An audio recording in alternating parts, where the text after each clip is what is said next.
Hello friends, today I am talking about district judges written examination, the pattern of questions, the syllabus and prospective syllabus which may be considered for the upcoming examination of district judges.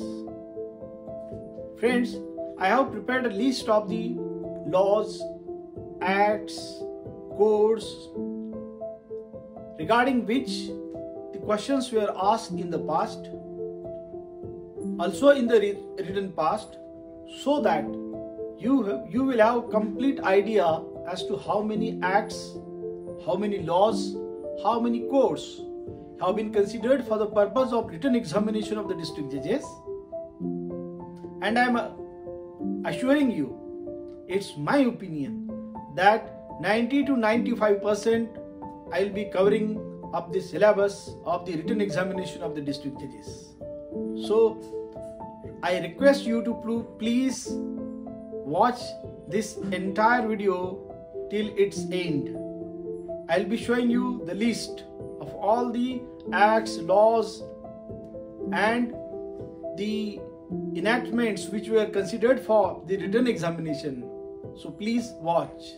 Let us have a look at the list which I have prepared, showing the acts, the codes, the laws which were asked in the past. Let us see. So this is the list I have prepared for the purpose of district judges examination, showing the syllabus, the past syllabus and recent past.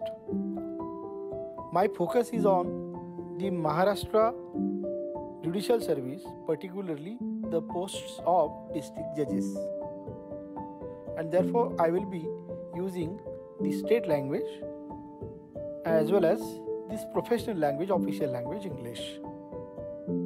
Now see, the syllabus can be divided into 5 parts, namely 1A, Constitution of India, B, Codes, C, Acts, D, Laws, E, Legal maxims, phrases and jurisprudential aspects. My friends, the first and the foremost, which is above and all, is सर्व कायद्यांचे राजे संविधान माझे. हा संविधानिक कायदा यातील प्रश्न येणे दर वेळेस अपेक्षित आहे. मुख्यत्वे fundamental rights, the provisions regarding the powers of the legislatures, the parliament, Article 311. I will be avoiding to mention each and every articles, but one thing is sure की प्रत्येक परीक्षेमध्ये संविधानिक कायद्यावरील प्रश्न राहणारच. दुसरा आहे कोड. मित्रांनो, मी जेव्हा कोड लिहिलेला आहे, ऍक्ट्स लिहिलेले आहे, लॉज लिहिलेले आहेत, म्हणजे याचा अर्थ प्रत्येकाला वेगवेगळा अर्थ आहे. कोड म्हणजे काय, ऍक्ट्स म्हणजे काय, लॉज म्हणजे काय, यातील किंवा ते सर्व एकत्रच आहे काय, हा प्रश्न येत असतो. माझे हे सर्व क्लासिफिकेशन जे आहे अकॅडमिक पर्पज आहे, प्युअरली अकॅडमिक पर्पज. हे कुठे स्टॅच्युटरी डिफाईन केलेले नाहीत आणि म्हणून त्या पॉइंट ऑफ व्ह्यूनी हा विषय समजण्याचा आहे. कोड आणि ऍक्ट मध्ये काय फरक आहे आपण ते बघूया. Code always deals with several subjects, several aspects. It is never restricted to particular subject. Code मध्ये विविध तरतुदी असतात, त्या वेगवेगळ्या विषयांशी संलग्नित असतात. उदाहरणार्थ, code of criminal procedure deals with maintenance of law and order, the trial, criminal trial, punishment, So many subjects are included in the code. Indian Penal Code, other example. Indian Penal Code not only restricted with physical offenses against human body, but it deals with the offenses against property, offenses against currency, offenses against the state, offenses against public servant. So many subjects are there, which is why it is a code, Indian Penal Code. Otherwise, it would have been an act if it had been dealing with only one restricted subject. Now see, when the Indian Penal Code came into existence in 1860, prior to it, what was the position? That the people were governed by their personal laws. Hindus were governed by their personal laws, Muslims were governed by their personal laws. Each community had their local customs, accordingly they were dealing with. But during the regime of Britishers, they consolidated all these laws and they brought in force only one, that is Indian Penal Code, which is why it is called a code. Though it does not provide any procedure. So code does not mean that it always provides procedure, but it deals with so many subjects. It also provides procedures. This is code. The next is the act. Acts. The acts are always, I have prepared list. So I am requesting you to watch my video till its end. Acts always deal with particular subject. For instance, Prevention of Corruption Act, it deals with corruption in public sector. Maharashtra Prohibition Act, it deals with prohibition. Maharashtra Rent Control Act, it deals with rent control. Transfer of Property Act, it deals with the property and its transfer. So these are the examples of the acts. They are always enacted by the legislatures, be it a state legislature or the parliament. They are codified laws. They are therefore called acts. In singular form, it is an act. Then what about the laws? Laws are, in fact, all the codes, acts, they are laws, but I am talking strictly academically. From academic point of view, laws are mostly uncodified. For instance, Muslim laws, Hindu laws, administrative laws. So these are the examples of laws. The next topic would be legal maxims, phrases and jurisprudential aspects. Legal maxims, phrases will be there. You will be given option to choose the reasons and jurisprudential aspects. So the paper's written examination will be consisted of these 5 points. It will not go beyond this, and therefore I am sure that whatever the questions will be asked will be within these 5 categories.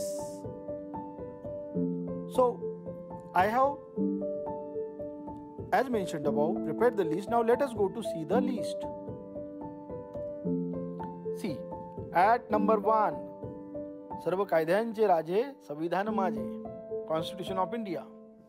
Codes, Indian Penal Code, Code of Criminal Procedure Code, Civil Procedure Code. Friends, यामध्ये कायद्यांची नावं जसे आहेत तसेच लिहिल्या गेलेले नाही, परंतु जे आपण कॉमनली बोलत असतो त्या अनुषंगानेच लिहिलेले आहेत. ऍक्ट्स, आता आपण ऍक्ट्स यादी बघूया. त्या ऍक्ट्सच्या यादीमध्ये Indian evidence act, transfer of property act, specific relief act, contract act, partnership act, limitation act, Gram Nyayalaya act, prevention of corruption act, factories act, consumer protection act, juvenile justice act, domestic violence, power of attorneys act, या ॲक्टची bare ॲक्टची यादी आपण snap पण घेऊ शकता या व्हिडिओतून किंवा स्क्रीनशॉट पण घेऊ शकता. पुढे आपण बघूया फॅमिली किंवा मॅट्रिमोनियल रिलेटेड ॲक्ट्स. ते कोणते आहेत ते बघूया. Hindu marriage act, Hindu succession act, Hindu adoption and maintenance act, Hindu minority and guardianship act, maintenance of senior citizenship act, foreign marriage act, protection of women from domestic violence act, Muslim women right to protection after divorce act, Indian succession act. हे फॅमिलीशी related कायदे आहेत. पुढे बघूया आपण यादी. Patent act, design act, general clauses act, motor vehicles act, relevant provision. कारण motor vehicles ॲक्टमध्ये MACP motor accident claim petition जे ट्रिब्युनल समोर चालतात, MACTच्या संदर्भातले प्रश्न असतात. Negotiable instruments act, arbitration and conciliation, commercial courts act, partnership act, PCPNDT, NDPS act, national trust act. हा मित्रांनो या यादीमध्ये डबल आलेला आहे. याचं पूर्ण नाव मी खाली लिहिलेलं आहे. SC/ST prevention of atrocities act, disaster management act, registration act, national highways act, Aadhaar act, national investigation agencies act, power of attorney act, right to information, prevention of cruelty to animals, administrative tribunal act, bankers books evidence act, representation of people act, arms act, criminal procedure identification act, electricity act, epidemic disease act, child and adolescent labour prohibition and regulation act, fugitive economic offenders act, employees compensation act, the national trust for welfare of person with autism, cerebral palsy. हा जो कायदा आहे, एकूण असे 57 ॲक्टची मी यादी केलेली आहे. यामध्ये संविधानापासून तर हे सर्व कायदे, तरी हे सर्व कायदे लेटेस्ट जी एक्झाम झाली जानेवारीमध्ये त्यामध्ये विचारण्यात आलेले आहे मित्रांनो. हे झाले एवढे कायद्यांची यादी. इथून प्रश्न विचारण्यात आले. म्हणजे या जानेवारी 2024ला जो रिटन एक्झामिनेशन झाले डिस्ट्रिक्ट जजेससाठी, त्यामध्ये या सर्व कायद्यांचा समावेश आहे. म्हणजे मॅक्झिमम ॲक्ट्स याच वेळेस विचारण्यात आलेले आहे. यापूर्वी एवढ्या संख्येने बेअर ॲक्ट म्हणजे वेगवेगळ्या कायद्यामधील प्रश्न कधीच विचारण्यात आलेले नाही. म्हणून माझ्या मते this is the first time all these acts have been covered in the written examination, pre-examination for the district judges. पुढे बघूया यापूर्वी विचारण्यात आलेले प्रश्न बेअर ॲक्टची यादी. Maharashtra rent control act, Indian easement act, Maharashtra stamp act, Maharashtra court fees act, POCSO, contempt of court act, juvenile justice act, protection of civil rights act, dowry prohibition act, environmental protection act, probation of offenders act, sale of goods act, legal services authorities act, information technology act, cattle trespass act, child marriage restraint act, trade and mercantile act, companies act, SARFAESI securitisation act. म्हणजे ही यादी बघा आता इथपर्यंत पोहोचली. यापुढे म्हणजे act आणि code निश्चितच वरील यादीप्रमाणे आतापर्यंत यामधीलच प्रश्न विचारण्यात आले. तिसरा जो प्रकार असतो तो असतो लीगल मॅक्झिम्स फ्रेजेस, म्हणजे लीगल मॅक्झिम्स आणि फ्रेजेस. नंतर असतात लॉज, जसं मी सांगितल्याप्रमाणे लॉज, हिंदू लॉज, अनकोडिफाईड लॉजचे प्रश्न, Muslim laws, uncodified, administrative laws हे अनकोडिफाईड आहेत, law of torts, interpretation of statutes. म्हणजे हे असं क्लासिफिकेशन आपण करतो. म्हणजे वरील बेअर ॲक्टची यादी, त्यामध्ये हे लीगल मॅक्झिम्स फ्रेजेस हे ॲड होतील.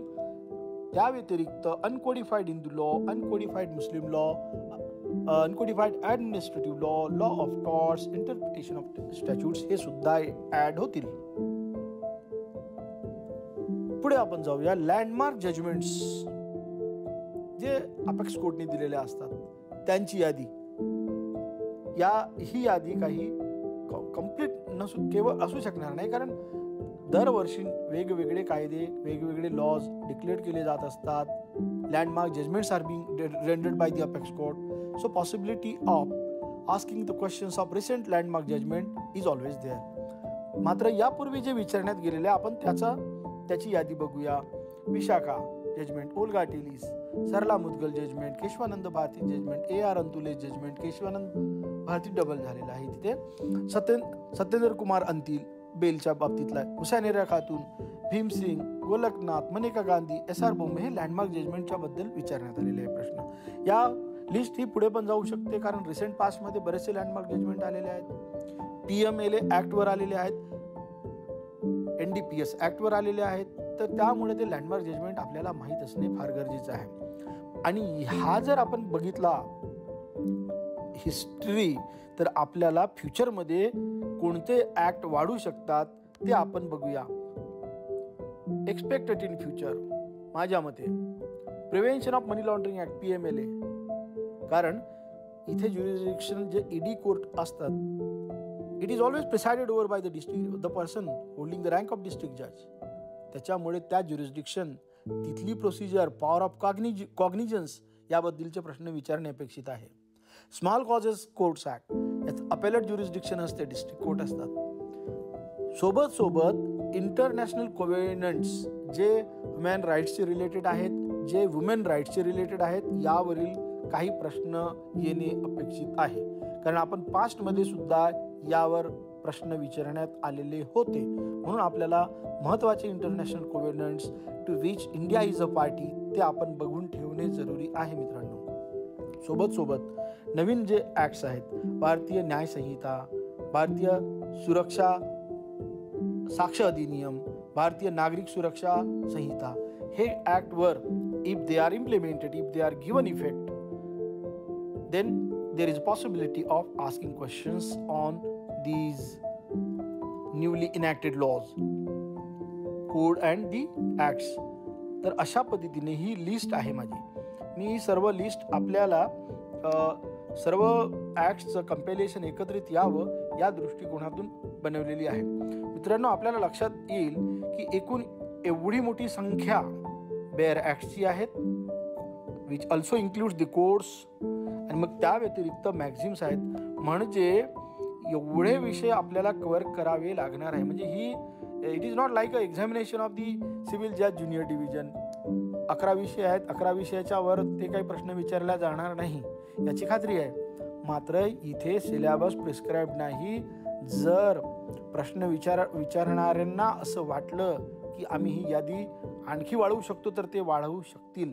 मात्र मित्रांनो, कुठल्याही परिस्थितीमध्ये हे जी मी यादी तयार केलेली आहे याचा जर आपण अभ्यास करून ठेवलात, माझ्या मते 90 ते 95% प्रश्न यातूनच राहणार. 5% मी स्कोप याच्यासाठी सोडत आहो की जर कमिटीने पुढच्या वेळेस एक्झामिनेशन कमिटीने असं ठरवलं की नाही आम्ही काहीतरी वेगळं विचारावं, तर त्याच्यासाठी मी 5% सोडत आहो. परंतु मुख्यत्वे एवढे ऍक्ट्स वाचणे आपल्याला जरुरी राहणार आहे.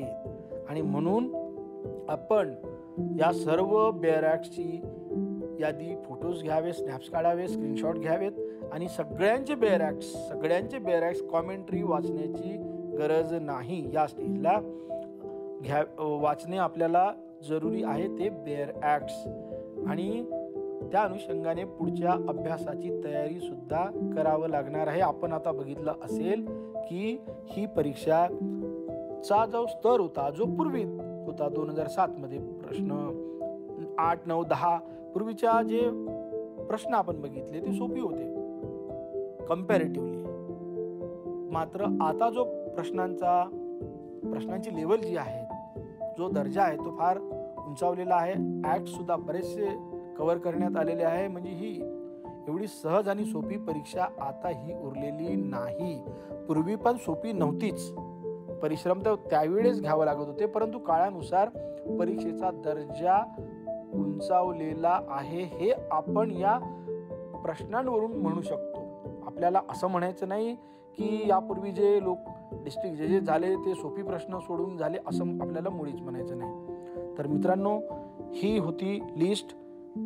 या लिस्टच्या अनुषंगाने आपल्याला पुढील वाटचाल, पुढील अभ्यास करणे जरुरी राहणार आहे. म्हणजे 2 दिवस 3 दिवस प्रत्येक ऍक्टला, किंवा जसं आपल्या सोयीनुसार एका दिवसातून किती तास आपण अभ्यास करायचा याचं नियोजन आपल्याला करणे जरुरी आहे. तर मित्रांनो, ही होती माझी लिस्ट. आता आपण जाऊया पुढील विश्लेषणाकरता.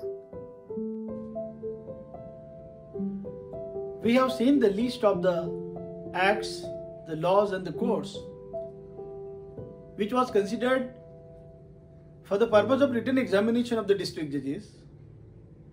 And you must have noticed one thing, that this written examination is going to be difficult and difficult. So many acts have been considered for this examination which we never dreamed of. In future also there is a possibility of consideration of such difficult questions, consideration of new enactments regarding which the district judges exercise their jurisdiction. This list is not the complete list or may not be complete list. You will have to consider the enactments, the act in which the powers are given to the district judge or the sessions court, session judge. And therefore there is a possibility of asking the questions from those acts. So you have to work hard. It is not impossible to achieve the goal, but you will have to work hard so that you can start preparation of district judges right from now in light of the syllabus which was considered in the past, particularly in the recent past. So you start preparing yourself for appearing for the upcoming examination. Do your best and get success. It is not impossible. Friends, in order to see my video regularly, to have discussion of such topics, please share my video, subscribe my channel. Thank you. Jai Hind.